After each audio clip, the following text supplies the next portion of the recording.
Do you know the secret to successfully pitching an idea? Well, it's something kind of unexpected. It's FOMO, the fear of missing out.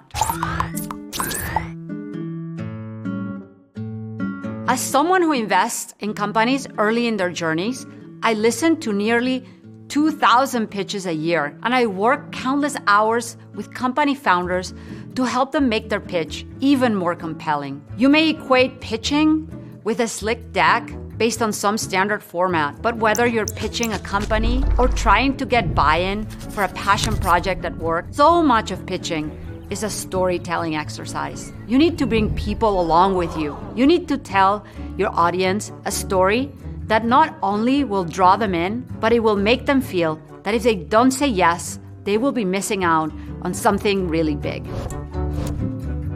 When people think about pitching, they're thinking inwards. They think about their nerves, how smoothly they're talking, or what it takes to get to a yes. But the secret of successful pitching is to flip it outward. Who are you pitching to? What do they care about? How can you speak to what motivates them? For example, if you're pitching your startup idea to a venture capitalist who has lots of money to invest and needs big returns, they probably care about backing the next Uber or DoorDash. So you should focus your story on the size of the market opportunity. If you're pitching to a philanthropist or a nonprofit, their motivation is likely about large social impact. So focus on showing how your product or idea will improve things in a lasting way. If you're pitching a project at work, focus on the people you're pitching the project to. What do they care about? More customer loyalty, more revenue, or perhaps a promotion? Tell them how your project will help them attain the goal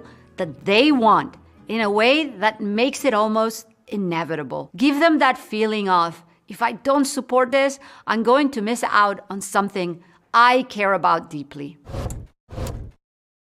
Pitching is much like telling a story, just like a movie tells a story. You're charting the hero's journey in 3 acts. First, you start by telling about the hero's world, the status quo. In this case, the current situation that your product, idea, or service will be addressing. Then, introduce tension and conflict, showing all the problems that existing products aren't yet addressing. This will lead you to the big confrontation. You, the hero, sweeping in to save the day. And from there, give the resolution.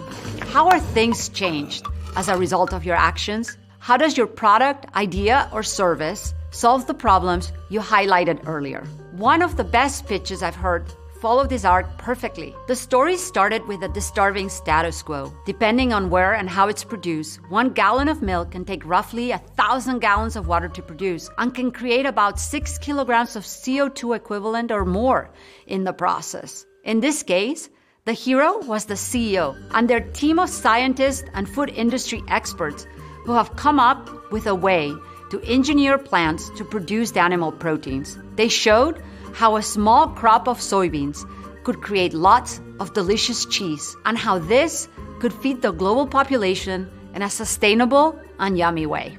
To anyone who cares about both the environment and good food, it was an irresistible story. It made me feel like I needed to be part of it, or I would be missing out on a big opportunity. When people are done charting their hero's journey, I make them identify their biggest weakness. Is it that they're missing somebody on their team? Or that it's very competitive? Or that they're trying to do something that has never been done before? Most people's instinct is to gloss over it, or even skip it altogether. But that's exactly the wrong thing to do, because the audience will notice it and will ask you about it. Instead, face it directly. Tell your audience, hey, you may think this is a problem, but here's exactly what I'm going to do about it. And by showing the strengths and weaknesses of your story and not hiding anything, you inspire confidence, not only in you, but also in your story. The best storytellers, they live in the future, and they come here not to just tell us about it, but to show us the steps to get there. And this makes the audience lean forward. And all they need to do to be part of this amazing story is say yes.